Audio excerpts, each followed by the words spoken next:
Hello science fans! Sa video na to, meron tayong haharaping tanong na nakakamangha pero nakakatakot. Ano ang mangyayari sa planet Earth pag tinamaan tayo ng isang asteroid? Pwede niyong isipin na ang bagay na ito ay imposible, pero alam niyo ba na ang asteroid impacts ay tumutulong humubog sa ating planeta? In fact, sila ang rason kung bakit wala ng dinosaurs ngayon. So, ano kaya ang mangyayari kung may tumamang asteroid sa planeta natin ngayon? Ano nga ba ang mga asteroids at ano ang ginagawa ng ating mga siyentipiko para masiguradong walang tatama sa ating planeta? Bago ko sagutin ang mga katanungan na ito using science, let me first say hi sa ating mga bagong manonood. Ako po si Chona and I'm your resident Filipina scientist. Isa po akong mananaliksik in the field of molecular ecology. At napafascinate po ako kung paano ang outer space ay naaapektuhan ang ating mga kondisyon sa ating planeta. Isa rin po akong guro at patuloy po akong naghahanap ng paraan para ma-inspire ang curiosity ng aking mga estudyante tungkol sa mundo na nakapaligid sa kanila. At pwede na rin sa kalawakan na makikita beyond our planet. At ang siyensya ay ang aking science communication channel, kung saan gustong-gusto ko pong pag-usapan ang mga nerdy and geeky things about STEM that make me feel excited. Ano nga ba ang mga asteroids? Ang mga asteroids ay parang mga tira-tirang bato galing sa formation ng ating solar system at nag-orbit sila sa ating araw katulad ng mga planeta. Ang laki nila ay pwedeng kasing liit ng isang bato pero pwede ring hundreds of miles wide ang laki nila. Karamihan sa kanila ay makikita sa asteroid belt na nasa pagitan ng Mars at Jupiter. Pero yung iba, pwedeng lumapit ng malapit sa atin. At ang tawag sa kanila ay Near-Earth Objects or NEOs. Alam niyo ba kung ano yung pinaka-famous na asteroid impact? Siyempre, siya yung dahilan kung bakit wala na tayong dinosaurs many years ago. Around 66 million years ago, isang asteroid na kasing laki ng isang city ang tumama sa ating planeta. Nag-cause ito ng maraming wildfires, mga tsunami, at isang dramatic cooling period na tinatawag na impact winter. At ito ang nag-wipe out sa 70% ng buhay na makikita sa ating planeta, kasama ang mga dinosaurs.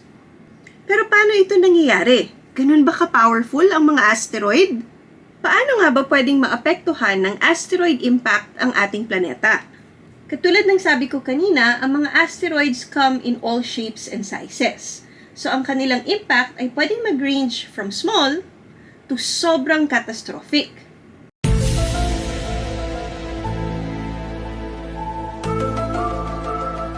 Ang isang asteroid na may habang 1 kilometer ay pwedeng mag-release ng enerhiya na katulad sa millions of atomic bombs pag tumama ito sa ating planeta.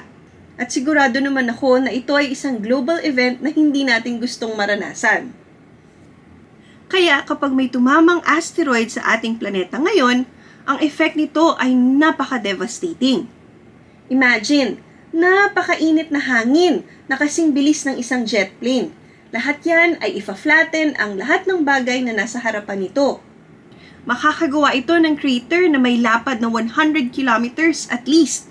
Makakagawa siya ng napakalakas na earthquakes at pwede rin itong mag-trigger ng napakaraming tsunamis. At yan ay magagawa niya in the first few minutes. In the short term, pagkatapos ng unang tama niya, magkakaroon tayo ng malaking pagbabago sa ating klima. Magkakaroon tayo ng isang posibleng impact winter. Ang ibig sabihin nito ay magkakaroon tayo ng matinding pagbaba ng temperatura sa buong mundo na maglalast sa isang mahabang panahon. Kasi pag tumama ang asteroid, magre-release siya ng maraming alikabok, debris at vaporized rock sa ating atmosphere. Ang mga particles na ito ay ibablock ang sunlight for months, pero pwede ring umabot ng taon, depende kung gaano kalaki ang asteroid. Kung wala tayong sunlight, ang mga halaman ay hindi pwedeng mag-photosynthesize, kaya't pwedeng mag-collapse ang mga ecosystem, ang mga food chain, at pati na rin ang buhay sa ating planeta as we know it.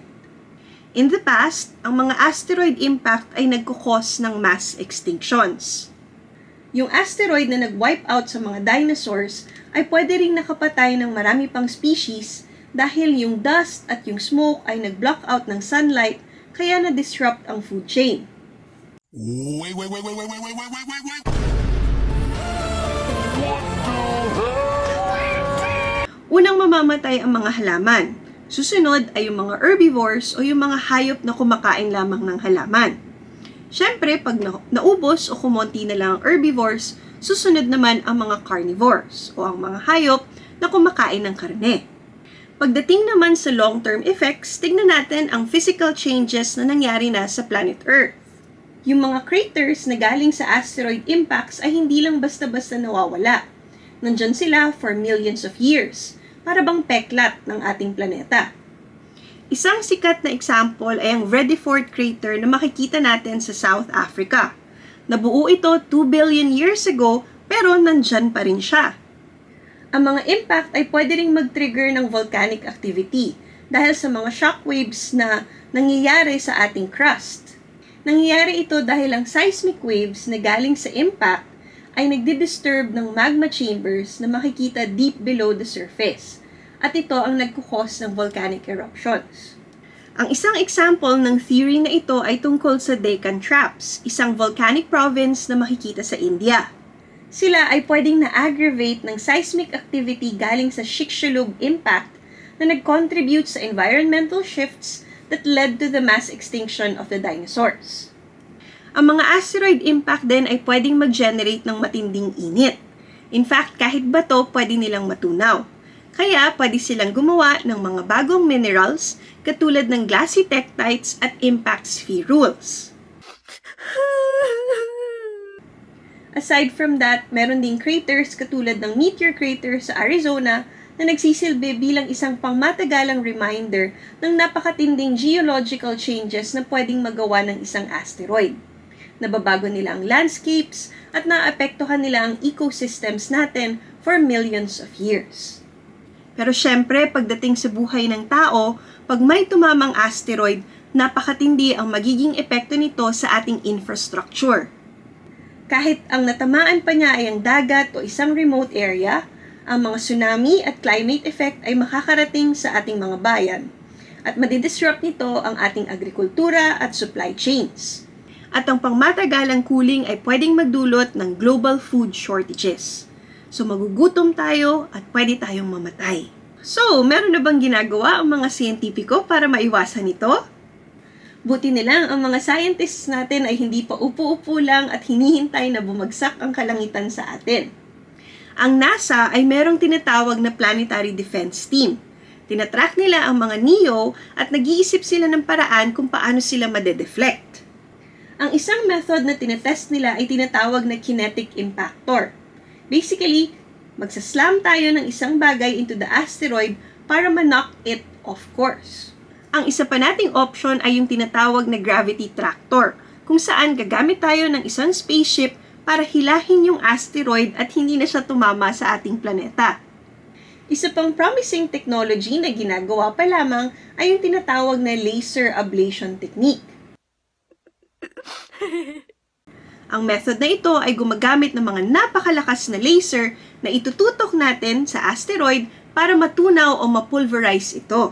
Idagdag na natin na habang ang material sa laser ablation technique ay ine-eject, nagke-create din ito ng isang maliit na thrust na pwedeng mag-push sa asteroid off course. Theoretical pa lang lahat ng ito, pero dumadami na rin ang interest sa kanya para magsimula na ang mga experiments para palalimin pa ang ating pagkakaintindi dito.